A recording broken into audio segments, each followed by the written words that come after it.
नमस्कार दोस्तों, स्वागत है आपका हमारे YouTube चैनल पर। दोस्तों, पीपल का पत्ता, इससे वशीकरण भी होता है और इतना प्रचंड होता है कि अगर इससे वशीकरण किया तो ताउम्र इंसान आपसे दूर नहीं जाएगा। वो कभी भी आपसे दूर जाएगा ही नहीं, वो ये चाहेगा ही नहीं। चाहना तो बहुत दूर की बात है, वो ये सोचेगा तक नहीं कि वो आपसे दूर जाए या आपके बिना अपना जीवन व्यतीत करे। तो आइए शुरू करते हैं विधि। बताती हूँ कैसे पीपल के पत्तों के माध्यम से आप किसी को जो है वश में कर सकते हैं। तो इसके लिए आपको आवश्यकता है 2 पीपल के पत्तों की, और आपको आवश्यकता होगी ब्लैक मार्कर की, और आपको होगी रक्षा सूत्र यानी कलावे की। इन 3 चीजों के माध्यम से आप किसी व्यक्ति को वश में कर सकते हैं। आइए शुरू करते हैं, बताते हैं कि करना क्या है।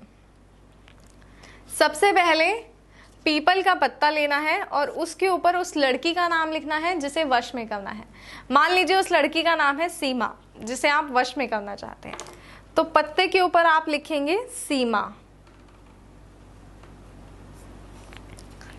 फिर आप इस तरह, फिर आप इसके नीचे एक प्लस का निशान बनाएंगे और इसके साथ आपको एक नंबर लिखना है और वो नंबर है 786।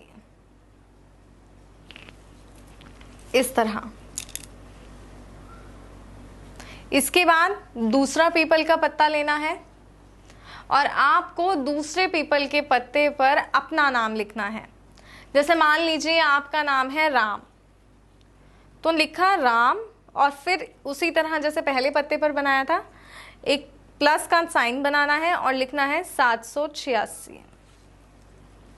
इस तरह आपको ये 2 पत्ते तैयार करने हैं और इसके बाद इन दोनों पत्तों को पास में रख दें और इनके ऊपर थोड़ा सा सिंदूर चढ़ाना है। इस तरह आप सिंदूर लें और ये जो पत्ते हैं बिल्कुल पास पास में रख दें और इनके ऊपर इस तरह सिंदूर चढ़ाएं। और ये सारी विधि करते वक्त आपको उस व्यक्ति का ध्यान करना है जिसे आप वश में करना चाहते हैं। और इसके बाद आपको क्या करना है, इन पत्तों को एक के ऊपर एक रख लें। जिसे वश में करना है उसका पत्ता ऊपर रखें और अब इनको मोड़ लेना है, फोल्ड कर लें। इस तरह आप फोल्ड कर लें। फिर एक रक्षा सूत्र लें। इस रक्षा सूत्र से आप इसे इस तरह बांध दें, ऐसे कि ये खुले ना। और बांधते वक्त आप ध्यान रखिएगा कि सिर्फ 2 गांठें आपको लगानी है, ऐसा नहीं कि बंधा नहीं, ये सोच के आप इसमें गांठें लगाए जाएं। तो इस तरह आपको ये गांठें लगाकर इसको तैयार कर लेना है। अब इसको आप अपने हाथ में लें, उसके बाद अपने छत पर जाएं और जहां भी आपकी पानी की टंकी रखी है उसके पास जाकर इसे रख दें।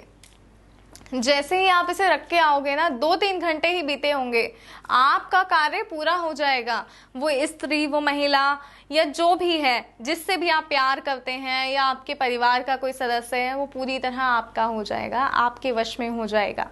तो अगर आप चाहते हैं कि इस तरह का वशीकरण हो जाए, आपको इसका असर खुद ब खुद दिखने लगेगा। जी हाँ, खुद ब खुद आपको इसका असर दिखने लगेगा। वो लड़की जो आपसे बात तक नहीं करती थी, वो आपके लिए कुछ भी करने को तैयार हो जाएगी। जी हाँ, ऐसा ही वशीकरण होगा अगर आप जो इस विधि को सही प्रकार से करते हैं तो दोस्तों इस विधि को सही प्रकार से करिएगा। जो वशीकरण की विधि जैसे बताई गई है वैसे ही कीजिएगा। और मेरा आप सबसे एक परामर्श है कि एक बार विधि करने से पहले आप गुरुजी को कॉल अवश्य कर लें, क्योंकि कॉल करेंगे तो गुरुजी आपको कोई और जानकारी जो इस विधि को करते वक्त आपके ध्यान में ना आए, वो जानकारी आपको देंगे। आपको बताएंगे कि किस तरह आप इस विधि को और प्रचंड बना सकते हैं। आपके नाम और राशि के हिसाब से क्या किया जाए कि ये विधि और प्रचंड हो जाए और आपका वशीकरण जो है वो इतना सफल हो जाए कि ताउम्र पूरी जिंदगी आपको इसके अलावा कुछ और करने की जरूरत ना पड़े। तो ऐसा अगर आप चाहते हैं तो इस वशीकरण का प्रयोग करें। और दोस्तों इसी के साथ मुझे दीजिए इजाजत, फिर हाजिर होंगे एक नए वशीकरण के साथ, एक नई विधि के साथ, गुरुजी द्वारा बताए गए एक नए टोटके के साथ। जय माता दी।